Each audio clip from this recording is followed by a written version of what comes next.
Germinal, 4e partie, chapitre 6. Jeanlin, guéri, marchait à présent.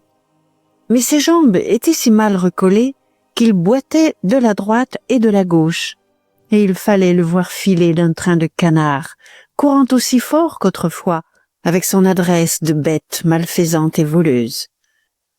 Ce soir-là, au crépuscule, sur la route de Réquillart, Jeanlin, accompagné de ses inséparables, Bébert et Lydie, faisait le guet. Il s'était embusqué dans un terrain vague, derrière une palissade, en face d'une épicerie borgne, plantée de travers à l'encoignure d'un sentier. Une vieille femme, presque aveugle, y étalait 3 ou 4 sacs de lentilles et de haricots noirs de poussière. Et c'était une antique morue sèche, pendue à la porte, chinée de chure de mouche qu'il couvait de ses yeux minces. Déjà 2 fois, il avait lancé Bébert pour aller la décrocher. Mais chaque fois, du monde avait paru au coude du chemin. Toujours des gêneurs, on ne pouvait pas faire ses affaires. Un monsieur à cheval déboucha, et les enfants s'aplatirent au pied de la palissade en reconnaissant monsieur Hennebeau. Souvent on le voyait ainsi par les routes, depuis la grève, voyageant seul au milieu des corons révoltés, mettant un courage tranquille à s'assurer en personne de l'état du pays. Et jamais une pierre n'avait sifflé à ses oreilles. Il ne rencontrait que des hommes silencieux et lents à le saluer. Il tombait le plus souvent sur des amoureux qui se moquaient de la politique et se bourraient de plaisir dans les coins.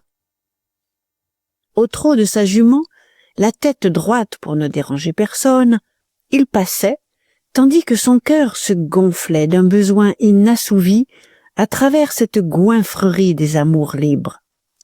Il aperçut parfaitement les galopins, les petits sur la petite, en tas, jusqu'aux marmots qui déjà s'égayaient à frotter leur misère. Ses yeux s'étaient mouillés. Il disparut, raide sur la selle, militairement boutonné dans sa redingote. « Foutu sort !» dit Jeanlin. « Ça ne finira pas.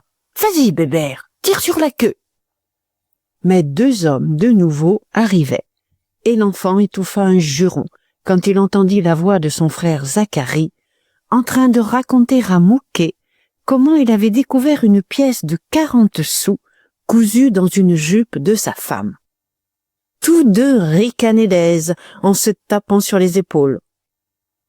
Mouquet eut l'idée d'une grande partie de crosse pour le lendemain. On partirait à 2 heures de l'avantage. On irait du côté de Montoire, près de Marchienne. Zacharie accepta. Qu'est-ce qu'on avait à les embêter avec la grève? Autant rigoler puisqu'on ne fichait rien. Et il tournait le coin de la route lorsqu'Étienne, qui venait du canal, les arrêta et se mit à causer. « Est-ce qu'ils vont coucher ici ?» reprit Jeanlin exaspéré. « V'là la nuit, la vieille rentre ses sacs. » Un autre mineur descendait vers Réquillart. Étienne s'éloignait avec lui. Et comme il passait devant la palissade, l'enfant les entendit parler de la forêt. On avait dû remettre le rendez-vous au lendemain par crainte de ne pouvoir avertir en un jour tous les corons. « Dites donc !» murmura-t-il à ses 2 camarades. « La grande machine est pour demain. Faut en être, hein? Nous filerons l'après-midi. » Et la route enfin étant libre, il lança Bébert. « Hardi, tire sur la queue! Et méfie-toi, la vieille a son balai. » Heureusement, la nuit se faisait noire. Bébert, d'un bond, s'était pendu à la morue dont la ficelle cassa. Il prit sa course, en l'agitant comme un cerf-volant, suivi par les 2 autres, galopant tous les 3. L'épicière, étonnée, sortit de sa boutique, sans comprendre, sans pouvoir distinguer ce troupeau qui se perdait dans les ténèbres. Ces vauriens finissaient par être la terreur du pays. Ils l'avaient envahi peu à peu, ainsi qu'une horde sauvage. D'abord, ils s'étaient contentés du carreau du Voreux, se culbutant dans le stock de charbon, d'où ils sortaient pareils à des nègres, faisant des parties de cache-cache parmi la provision des bois, au travers de laquelle ils se perdaient, comme au fond d'une forêt vierge. Puis, ils avaient pris d'assaut le terri.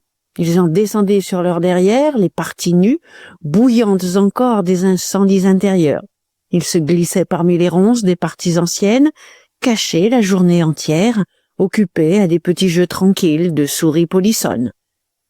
Et ils élargissaient toujours leur conquête, allaient se battre au sang dans les tas de briques, couraient les prés en mangeant sans pain toutes sortes d'herbes laiteuses, fouillaient les berges du canal pour prendre des poissons de vase qu'ils avalaient crus, et poussaient plus loin et voyageaient à des kilomètres jusqu'aux futaies de Vendaine, sous lesquelles ils se gorgeaient de fraises au printemps, de noisettes et de myrtilles en été. Bientôt, l'immense plaine leur avait appartenu. Mais ce qui les lançait ainsi, de Montsou à Marchiennes, sans cesse par les chemins, avec des yeux de jeunes loups, c'était un besoin croissant de maraude. Jeanlin restait le capitaine de ces expéditions, jetant la troupe sur toutes les proies, ravageant les champs d'oignons, pillant les vergers, attaquant les étalages. Dans le pays, on accusait les mineurs en grève, on parlait d'une vaste bande organisée. Un jour même, il avait forcé Lydie à voler sa mère. Il s'était fait apporter par elle 2 douzaines de sucre d'orge que la Pierronne tenait dans un bocal sur une des planches de sa fenêtre. Et la petite, rouée de coups, ne l'avait pas trahi, tellement elle tremblait devant son autorité. Le pis était qu'il se taillait la part du lion.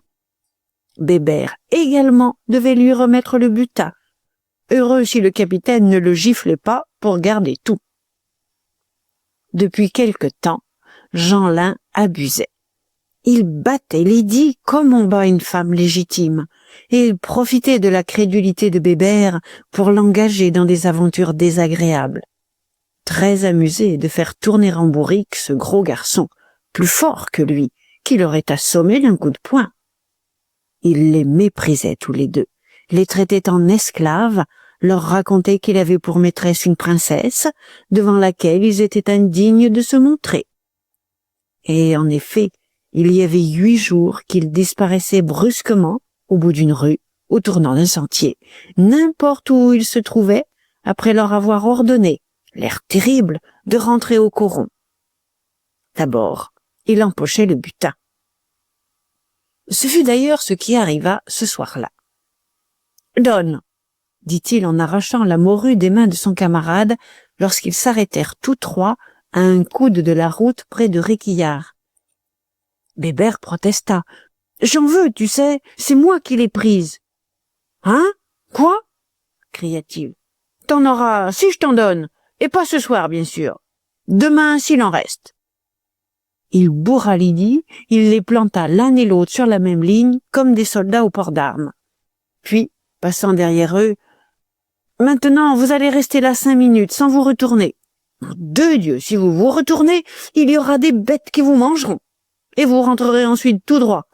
Et si Bébert touche à Lydie en chemin, je le saurai, je vous ficherai des claques. » Alors, il s'évanouit au fond de l'ombre, avec une telle légèreté qu'on n'entendit même pas le bruit de ses pieds nus.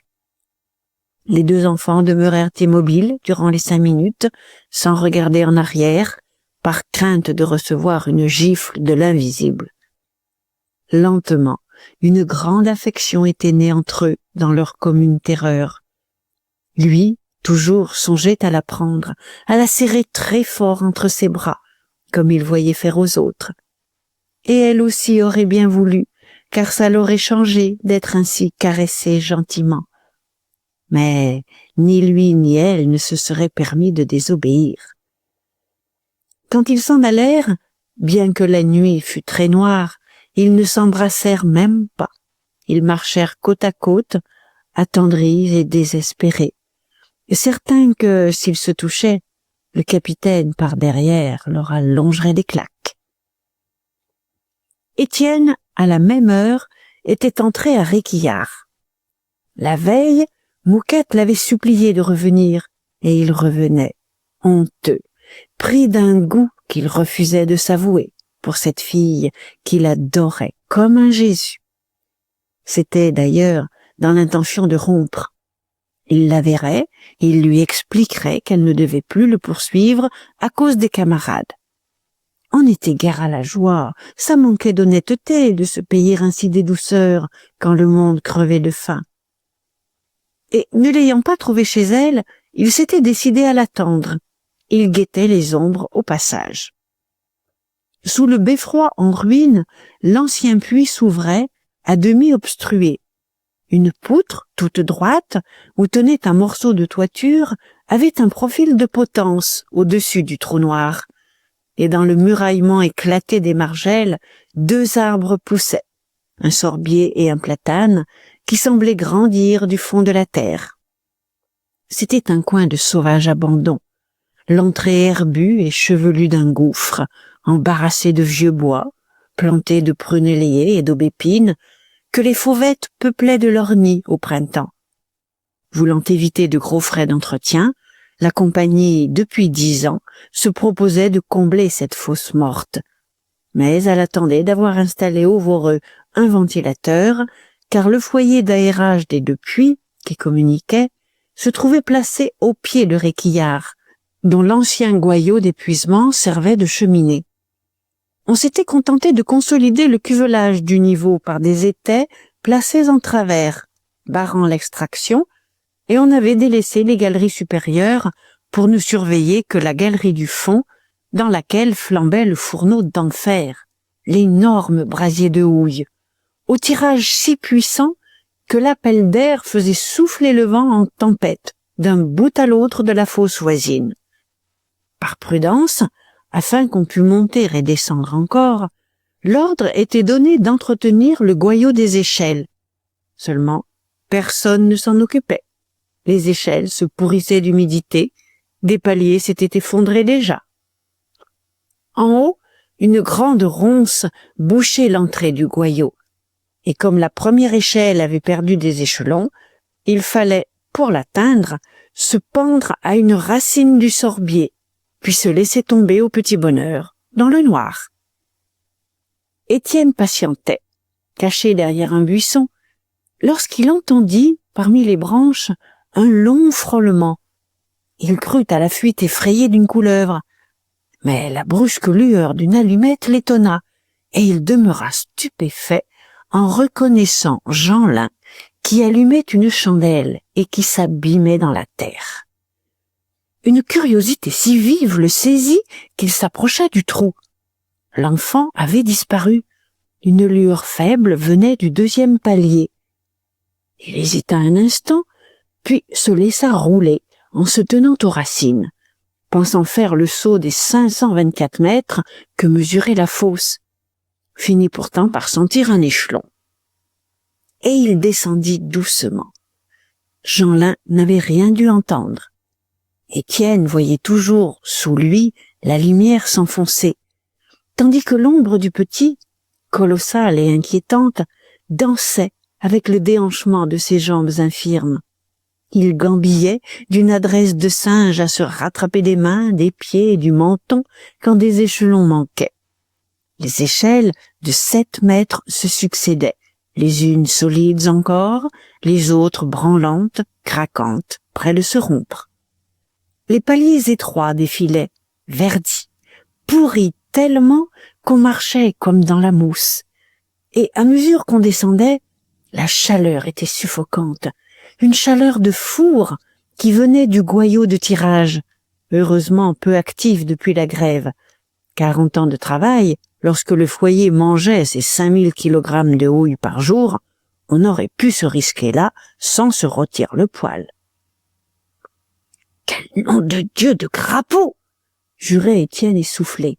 « Où diable va-t-il » 2 fois il avait failli culbuter. Ses pieds glissaient sur le bois humide. Au moins, s'il avait eu une chandelle comme l'enfant, mais il se cognait à chaque minute. Il n'était guidé que par la lueur vague, fuyant sous lui. C'était bien la 20e échelle déjà, et la descente continuait. Alors il les compta. 21, 22, 23, et il s'enfonçait. et il s'enfonçait toujours. Une cuisson ardente lui enflait la tête. Il croyait tomber dans une fournaise. Enfin, il arriva à un accrochage et il aperçut la chandelle qui filait au fond d'une galerie. 30 échelles, cela faisait 210 mètres environ. « Est-ce qu'il va me promener longtemps ?» pensait-il. « C'est pour sûr dans l'écurie qu'il se terre. » Mais à gauche, la voie qui conduisait à l'écurie était barrée par un éboulement. Le voyage recommença, plus pénible et plus dangereux. Des chauves-souris effarées voletaient, se collaient à la voûte de l'accrochage. Il dut se hâter pour ne pas perdre de vue la lumière. Il se jeta dans la même galerie. Seulement, où l'enfant passait à l'aise avec sa souplesse de serpent, lui ne pouvait se glisser sans meurtrir ses membres. Cette galerie, comme toutes les anciennes voies, s'était resserrée, se resserrait encore chaque jour sous la continuelle poussée des terrains. Et il n'y avait plus à certaines places qu'un boyau qui devait finir par s'effacer lui-même. Dans ce travail d'étranglement, les bois éclataient, déchiraient, devenaient un péril, menaçaient de lui scier la chair, de l'enfiler au passage à la pointe de leurs échardes, aigus comme des épées. Il n'avançait qu'avec précaution, à genoux ou sur le ventre, tâtant l'ombre devant lui. Brusquement, une bande de rats le piétina, lui courut de la nuque aux pieds dans un galop de fuite. « Tonnerre de Dieu, y sommes-nous à la fin ?» gronda-t-il, les reins cassés, hors d'haleine. On y était. Au bout d'1 kilomètre, le boyau s'élargissait. On tombait dans une partie de voie admirablement conservée. C'était le fond de l'ancienne voie de roulage, taillée à travers bancs, pareil à une grotte naturelle. Il avait dû s'arrêter. Il voyait de loin l'enfant qui venait de poser sa chandelle entre 2 pierres et qui se mettait à l'aise, l'air tranquille et soulagé, en homme heureux de rentrer chez lui. Une installation complète changeait ce bout de galerie en une demeure confortable. Par terre, dans un coin, un amas de foin faisait une couche molle. Sur d'anciens bois, plantés en forme de table, il y avait de tout, du pain, des pommes, des litres de genièvre entamés. Une vraie caverne scélérate, du butin entassé depuis des semaines, même du butin inutile, du savon et du cirage, volés pour le plaisir du vol. Et le petit, tout seul au milieu de ses rapines, en jouissait en brigand égoïste. « Dis donc, est-ce que tu te fous du monde ?» cria Étienne lorsqu'il eut soufflé un moment. « Tu descends te goberger ici quand nous crevons de faim là-haut ?» Jeanlin, atterré, tremblait. Mais, en reconnaissant le jeune homme, il se tranquillisa vite. « Veux-tu dîner avec moi ?» finit-il par dire. « Hein? Un morceau de morue grillée, tu vas voir. » Il n'avait pas lâché sa morue et s'était mis à en gratter proprement les chiures de mouche avec un beau couteau neuf, un de ces petits couteaux poignards à manche d'os où sont inscrites des devises. Celui-ci portait le mot « amour » simplement. « Tu as un joli couteau » fit remarquer Étienne. « C'est un cadeau de Lydie » répondit Jeanlin, qui négligea d'ajouter que Lydie l'avait volé, sur son ordre, à un camelot de Montsou, devant le débit de la Tête Coupée. Puis, comme il grattait toujours, il ajouta d'un air fier. « N'est-ce pas qu'on est bien chez moi? On a un peu plus chaud que là-haut, et ça sent joliment meilleur. » Étienne s'était assis, curieux de le faire causer. Il n'avait plus de colère. Un intérêt le prenait pour cette crapule d'enfant, si brave et si industrieux dans ses vices. Et en effet, il goûtait un bien-être au fond de ce trou. La chaleur n'y était plus trop forte, une température égale y régnait en dehors des saisons, d'une tiédeur de bain, pendant que le rude décembre gerçait sur la terre la peau des misérables. En vieillissant, les galeries s'épuraient des gaz nuisibles, tout le grisou était parti. On ne sentait là maintenant que l'odeur des anciens bois fermentés, une odeur subtile d'éther comme aiguisée d'une pointe de girofle. Ces bois, du reste, devenaient amusants à voir, d'une pâleur jaunie de marbre, frangée de guipures blanchâtres, de végétation floconneuse, qui semblait les draper d'une passementerie de soie et de perles. D'autres se hérissaient de champignons, et il y avait des vols de papillons blancs, des mouches et des araignées de neige, une population décolorée, à jamais ignorante du soleil. « Alors, tu n'as pas peur ?» demanda Étienne. Jeanlin le regarda, étonné. « Peur de quoi, puisque je suis tout seul ?» Mais la morue était grattée enfin. Il alluma un petit feu de bois, étala le brasier et la fit griller. Puis il coupa un pain en deux. C'était un régal terriblement salé, exquis tout de même pour des estomacs solides. Étienne avait accepté sa part. « Ça ne m'étonne plus si tu engraisses pendant que nous maigrissons tous. Sais-tu que c'est cochon de t'empiffrer? Et les autres, tu n'y songes pas? Tiens, pourquoi? Les autres sont-ils trop bêtes? D'ailleurs, tu as raison de te cacher, car si ton père apprenait que tu voles, il t'arrangerait. Avec ça que les bourgeois ne nous volent pas. C'est toi qui le dis toujours. Quand j'ai chipé ce pain chez Maigrat, c'était bien sûr un pain qu'il nous devait. Le jeune homme se tut, la bouche pleine, troublé. Il le regardait, avec son museau, ses yeux verts, ses grandes oreilles, dans sa dégénérescence d'avorton à l'intelligence obscure et d'une ruse de sauvage, lentement repris par l'animalité ancienne. La mine qu'il avait faite venait de l'achever en lui cassant les jambes. « Et Lydie ?» demanda de nouveau Étienne. « Est-ce que tu l'amènes ici, des fois ?» Jeanlin eut un rire méprisant. « La petite ? Oh non, par exemple. Les femmes, ça bavarde. » Et il continuait à rire, plein d'un immense dédain pour Lydie et Bébert. Jamais on n'avait vu des enfants si cruches. L'idée qu'il gobait toutes ses bourdes et qu'il s'en allait les mains vides pendant qu'il mangeait la morue au chaud lui chatouillait les côtes d'aise. Puis il conclut, avec une gravité de petit philosophe, « Faut mieux être seul, on est toujours d'accord. » Étienne avait fini son pain. Il but une gorgée de genièvre. Un instant, il s'était demandé s'il n'allait pas mal reconnaître l'hospitalité de Jeanlin en le ramenant au jour par une oreille et en lui défendant de marauder davantage, sous la menace de tout dire à son père. Mais, en examinant cette retraite profonde, une idée le travaillait. Qui sait s'il n'en aurait pas besoin pour les camarades ou pour lui, dans le cas où les choses se gâteraient là-haut. Il fit jurer à l'enfant de ne pas découcher, comme il lui arrivait de le faire lorsqu'il s'oubliait dans son foin. Et prenant un bout de chandelle, il s'en alla le premier. Il le laissa ranger tranquillement son ménage. La Mouquette se désespérait à l'attendre, assise sur une poutre malgré le grand froid. Quand elle l'aperçut, elle lui sauta au cou.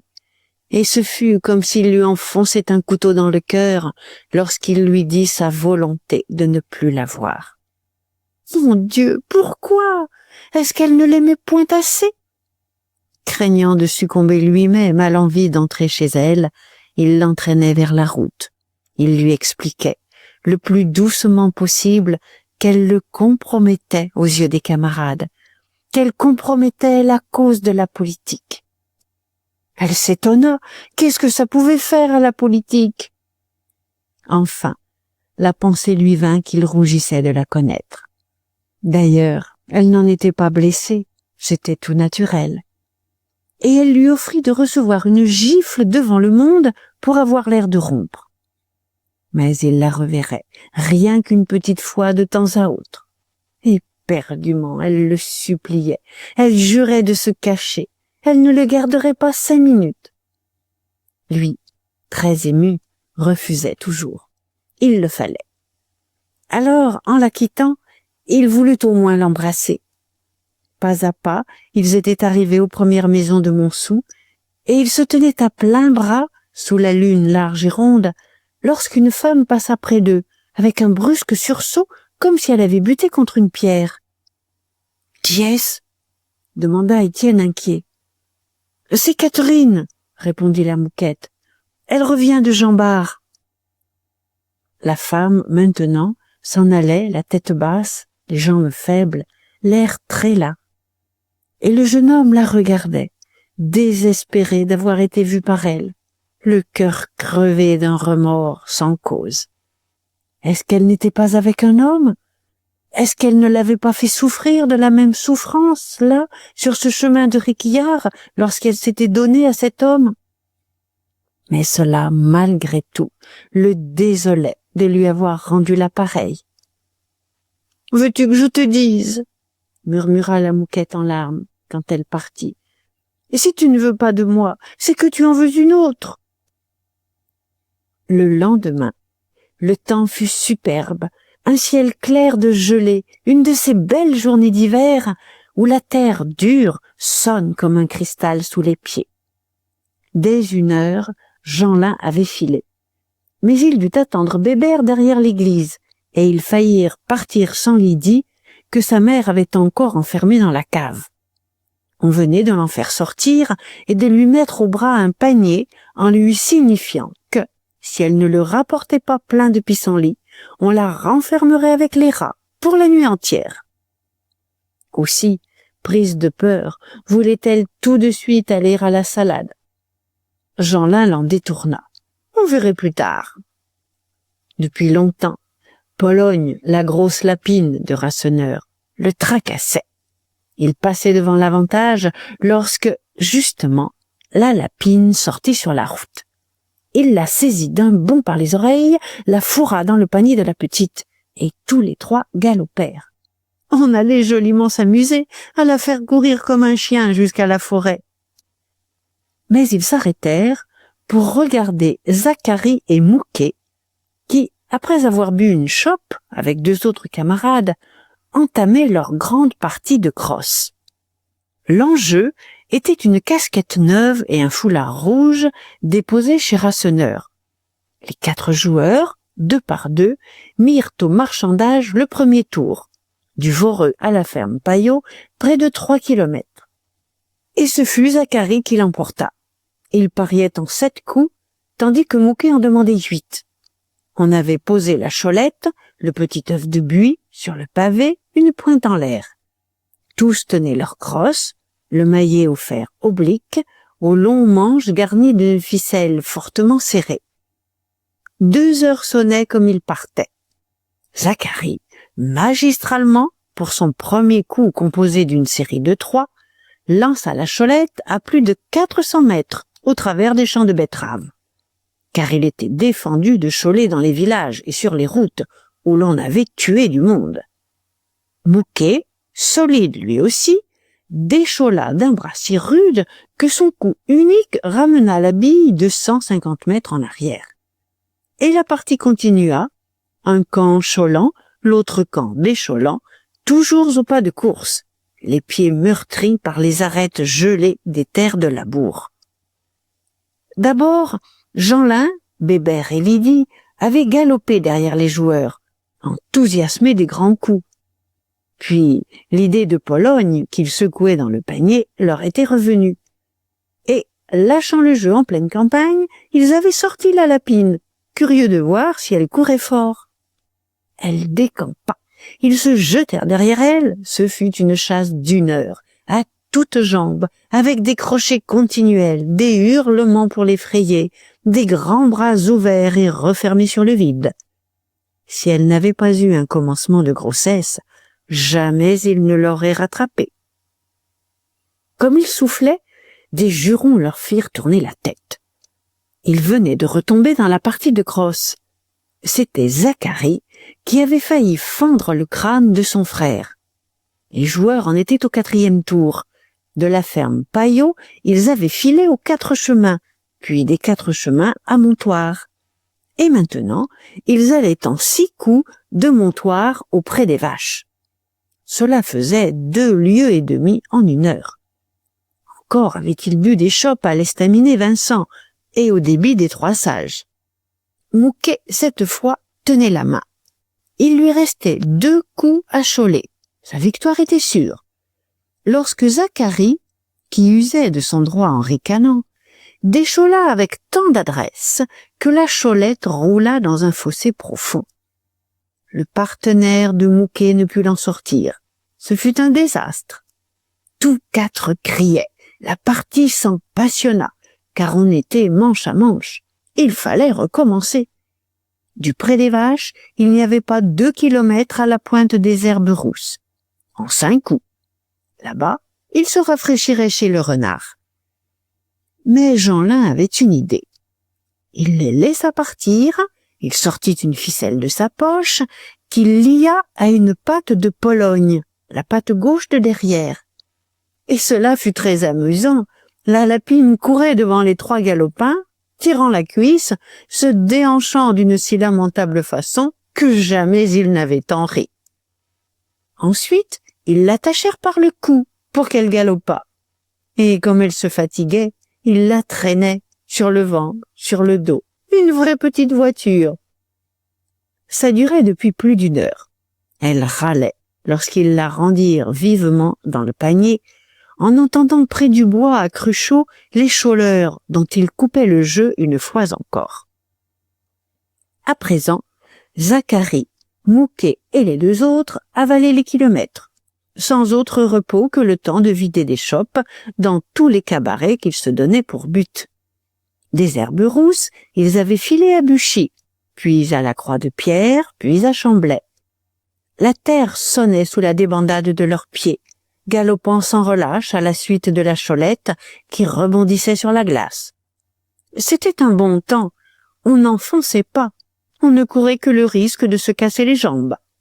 Dans l'air sec, les grands coups de crosse pétaient, pareils à des coups de feu. Les mains musculeuses serraient le manche ficelé, le corps entier se lançait, comme pour assommer un bœuf.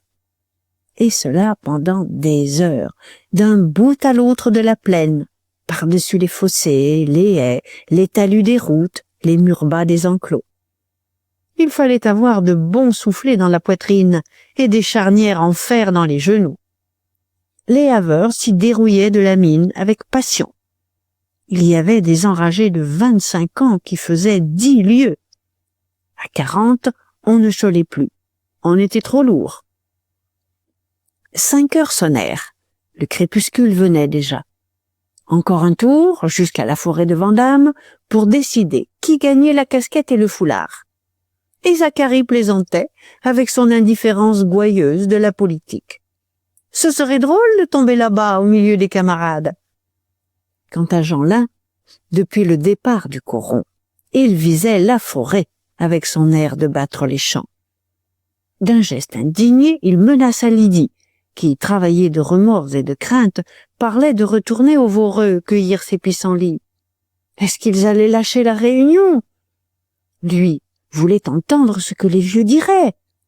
Il poussait Bébert. Il proposa d'égayer le bout de chemin jusqu'aux arbres en détachant Pologne et en la poursuivant à coups de cailloux. Son idée sourde était de la tuer. Une convoitise lui venait de l'emporter et de la manger au fond de son trou de réquillart. La lapine reprit sa course, le nez frisé, les oreilles rabattues. Une pierre lui pela le dos, une autre lui coupa la queue. Et malgré l'ombre croissante, elle y serait restée si les galopins n'avaient aperçu, au centre d'une clairière, Étienne et Maheu debout.